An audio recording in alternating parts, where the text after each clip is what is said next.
It feels like it was just yesterday I was discovering Dark Souls for the first time, right around the time that many content creators were being made aware of its hardest game ever status.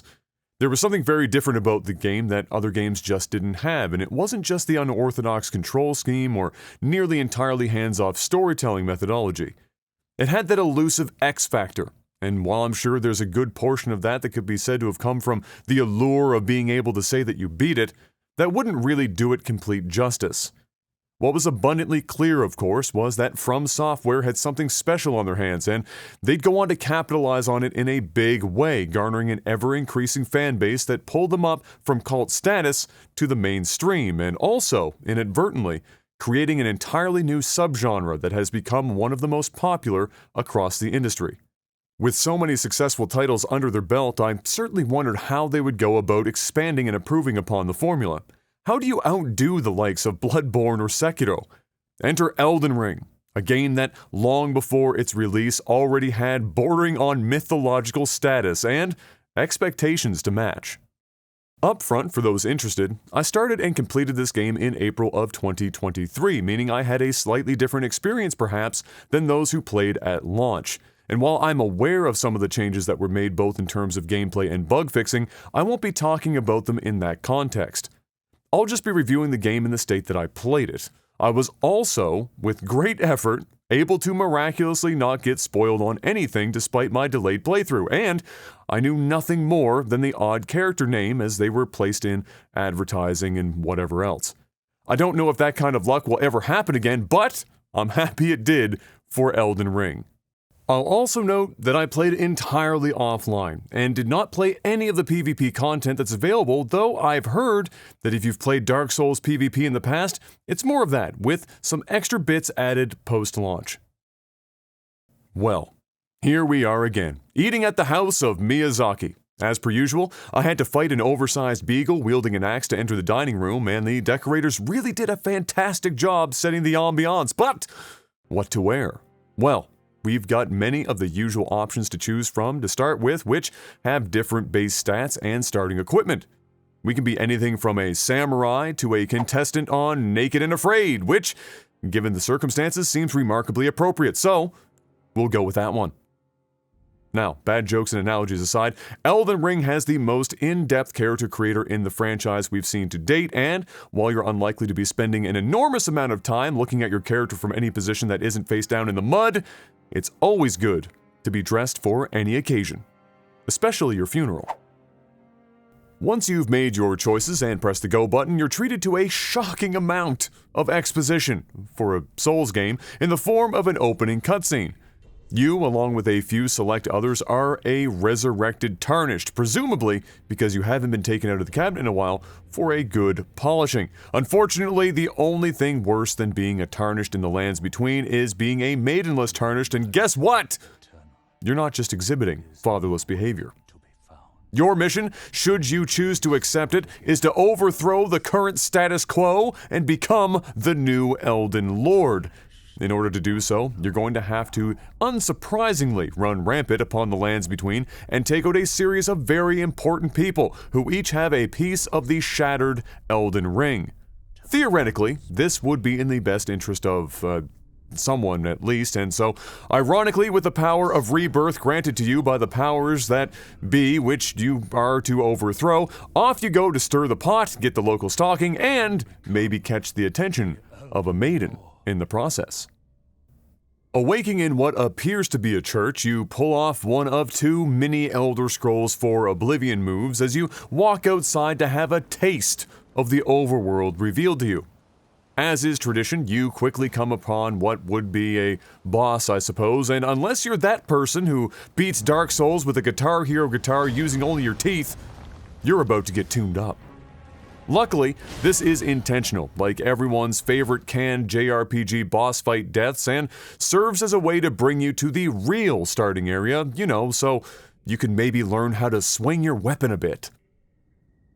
I do seem to recall there being some discourse around how one could easily miss the tutorial area in Elden Ring, and without some of the changes they made to make it more obvious, I can't say I blame anyone for passing it by unknowingly. All the same, should you choose to jump down into the tutorial area, you're given the closest thing to hand-holding you're likely to get. You'll have the absolute bare necessities given to you as you work through this area, and it culminates in a mini-boss of sorts for you to test out all that fancy knowledge you just acquired on the finer points of hitting something while trying not to be hit. I'll commend FromSoft for having something like this at all, and it's not the only tutorial-esque pop-ups you'll get, nor is it the only way in which Elden Ring was made the most accessible in the franchise to date, but it's still a bit easy to miss for the first-time players, and so perhaps in the future they'll make it a bit less easy to accidentally go into the world blind, or, in my character's case, blind, naked, and afraid. Now, here we are with our aforementioned second Oblivion world review, and oh, what a world it is. I've always been most impressed with the art team at FromSoft, and Elden Ring hasn't changed that in the slightest. Their character and enemy designs are all but unmatched in the industry as far as I'm concerned, and while some of that is likely thanks to the artistic roominess the vague lore delivery allows the team, it still impresses me a great deal and does a lot of the heavy lifting where the technical side of the presentation falls short. If you're coming from previous Dark Souls game and the like, you'll immediately be struck with the openness of it all. They really don't waste time letting you appreciate that this isn't quite the limited system of the previous titles, and you'll get hit with that more than once as you explore the lands between. So what now, you may ask, as you gaze upon an open field of what is assuredly filled with things capable of ending you before you draw your weapon? Well, there is thankfully a relatively hard-to-miss NPC not far from where you stand, and if you speak with them, you'll get a bit of information on what you might want to start working on. Once you've got that jotted in your notebook, you can do one of two things.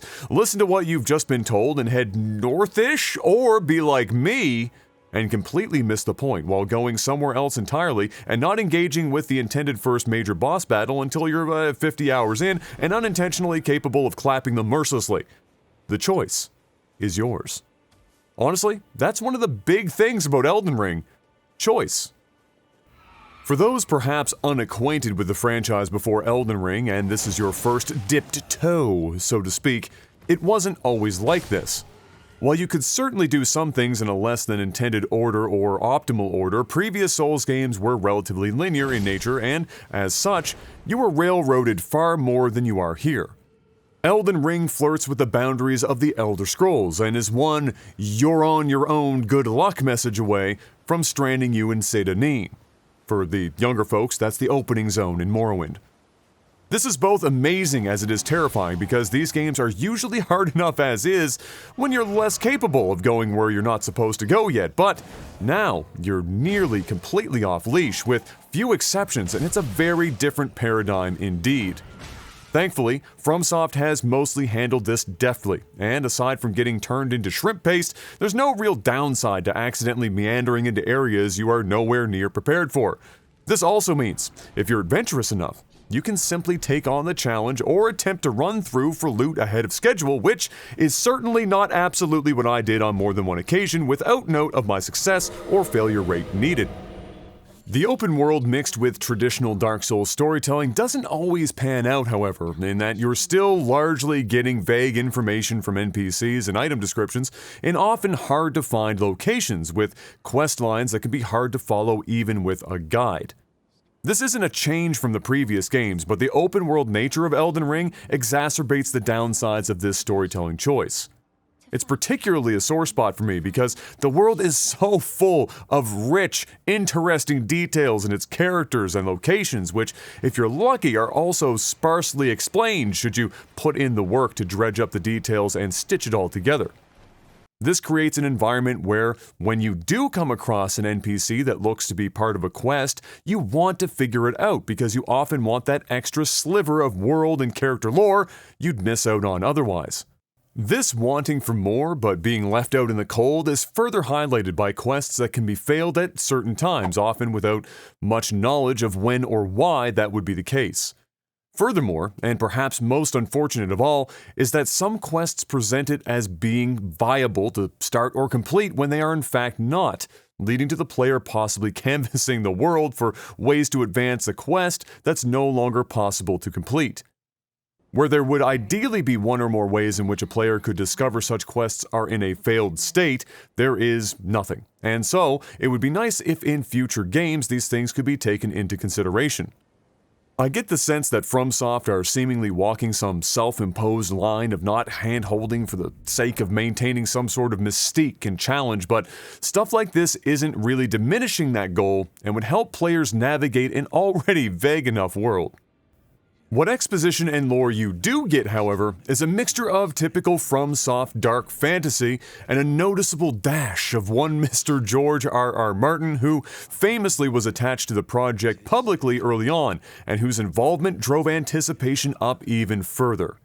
It's grotesque, rough, and ragged, all while being mesmerizing. It's a wonderful blend of eldritch horror and high fantasy that FromSoft has mastered both visually and otherwise, though it does sometimes seem to ask a little too much of the player regarding making sense of certain things for the sake of being so obscure and edgy. You'll also find moments of humor, however brief, and some endearing characters that can steal the show and bring a measure of levity to a world otherwise devoid of much hope. That being said, while a fan of Martin may be able to pick out with more precision all that he likely touched, the net result being anything more than a famous name attached to the project is likely lost on most people. I certainly didn't feel like it was a dramatic improvement or departure from previous games, at least. It's there, but much like the exposition, it's light on the sauce. Forget all that now. Clearly, we should be talking about the nearly infinite ways in which you can dispatch of enemies and be dispatched by enemies. After all, what's a Souls game without a little questionably consensual fatalistic BDSM? If you're familiar with Souls combat, then you're good to go without any further explanation, but to perhaps say that they've tweaked the ratios of some things like that of armor weight affecting your movement in the direction of being more lenient. If you're entirely new, then you may need a primer. Essentially, Elden Ring combat, like much of the Souls games, is a challenging combination of rewarding patience and pattern recognition while punishing button mashing and greed. What attack you choose and when you choose to use it matters more here than in many games in the genre you may have played before. What build you choose to go with, at least in the early game, largely determines the degree of difficulty above baseline, but you'd have to be making some pretty unorthodox choices to truly get yourself stuck for very long just based on build alone.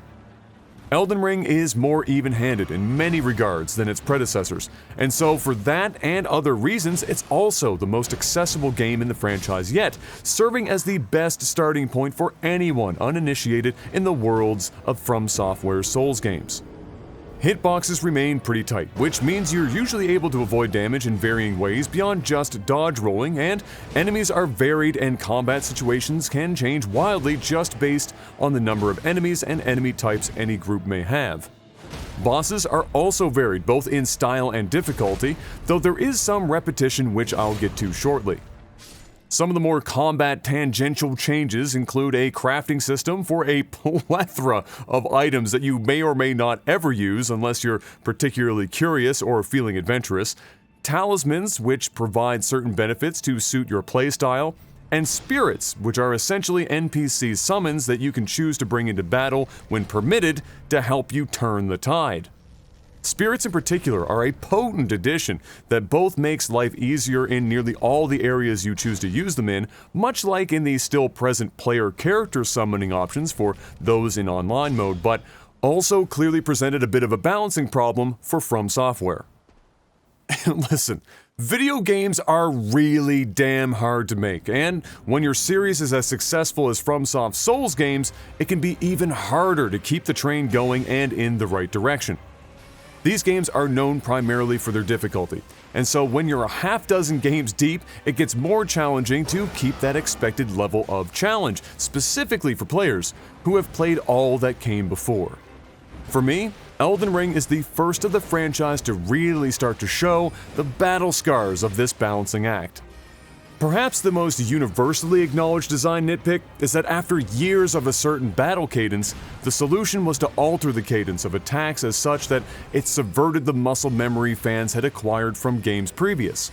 What that ends up looking like, is a lot of enemy attacks in which they animate awkwardly and hold the attack for often silly lengths of time in order to catch the player post-dodge roll.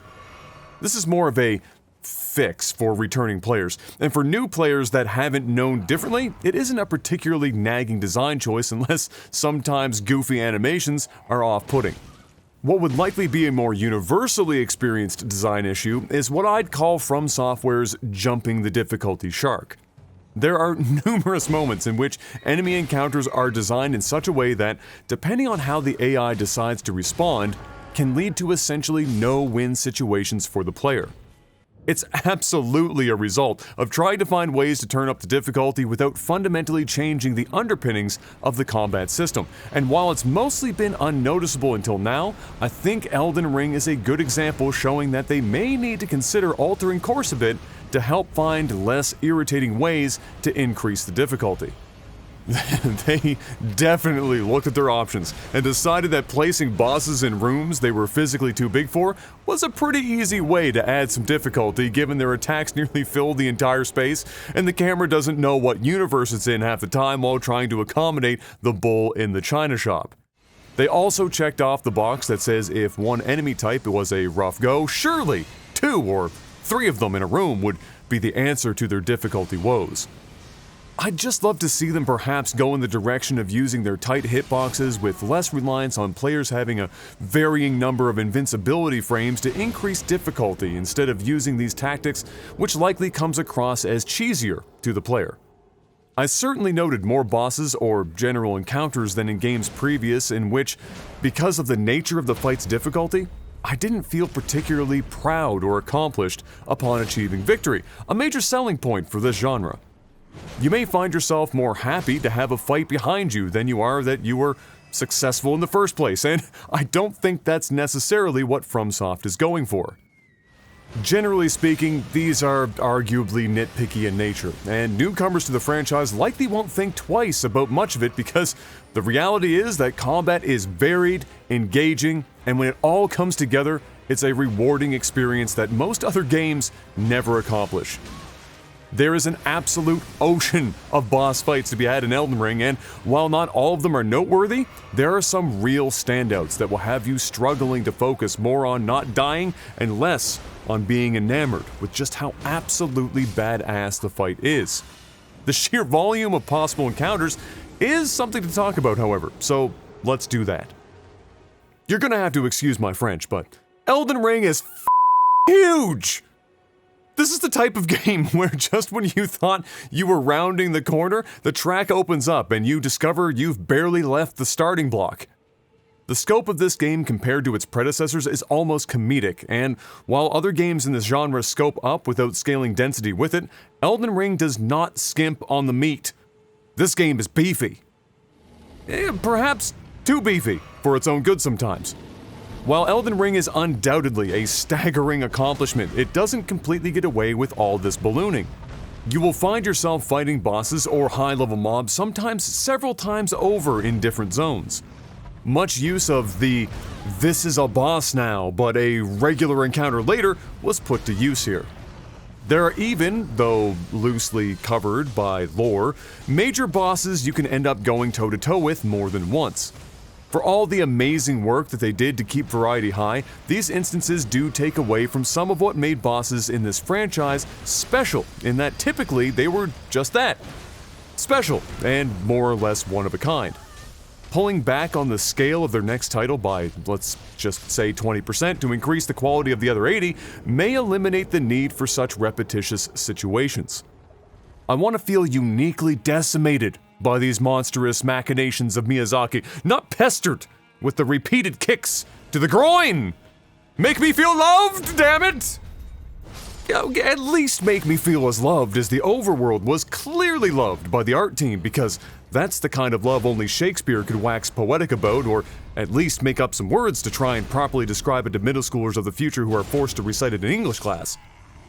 What a world the Lands Between is. What an absolute beauty, really. Sure, Miyazaki found a way to put a stupid poison swamp in there and a mind-numbingly convoluted sewer segment in there as well, but ignore those. Elden Ring is an all-time achievement in environmental design.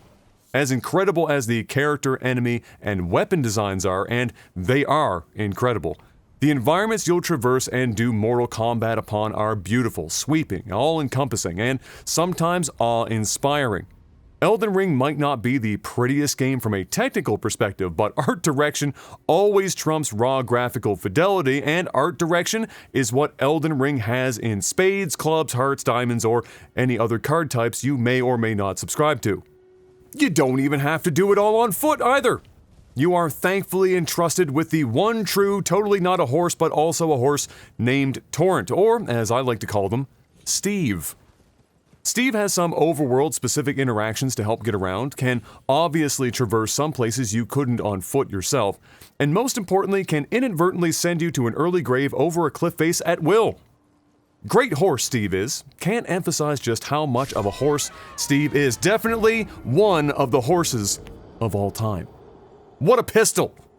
You can also technically do combat whilst riding Steve, though I wouldn't recommend it the vast majority of the time. Nice that it's there, and I'm sure there are some of you out there that would find ways to make it work wonders, but generally speaking, Steve is better at helping kill you than he is at helping kill most enemies. Bless their soul. And what good would all this glorious overworld, underworld, and every death and victory in between be without the sweet sounds of a large axe cleaving into the skull of a demi-human as you climb a flower-laden ridge to look down upon a field of death and dismemberment, or gritty, sweeping score to be the backtrack to your morning commute through a forest full of Cthulhu-headed monsters?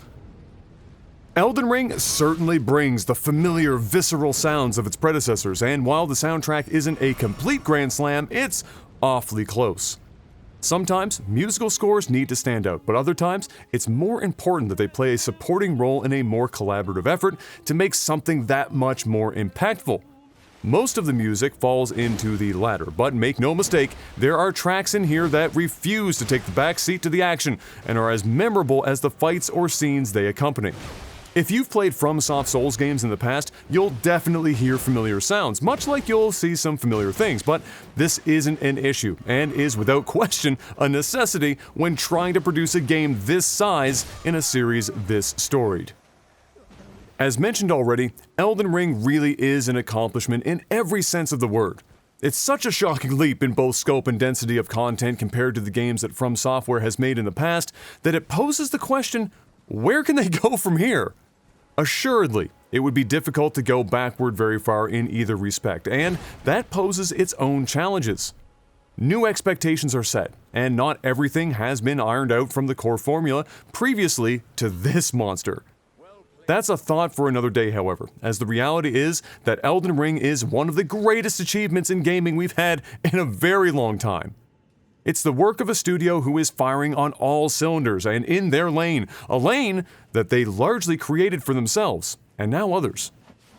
It's not perfect, but the level of quality across a game of this magnitude cannot go without appropriate praise.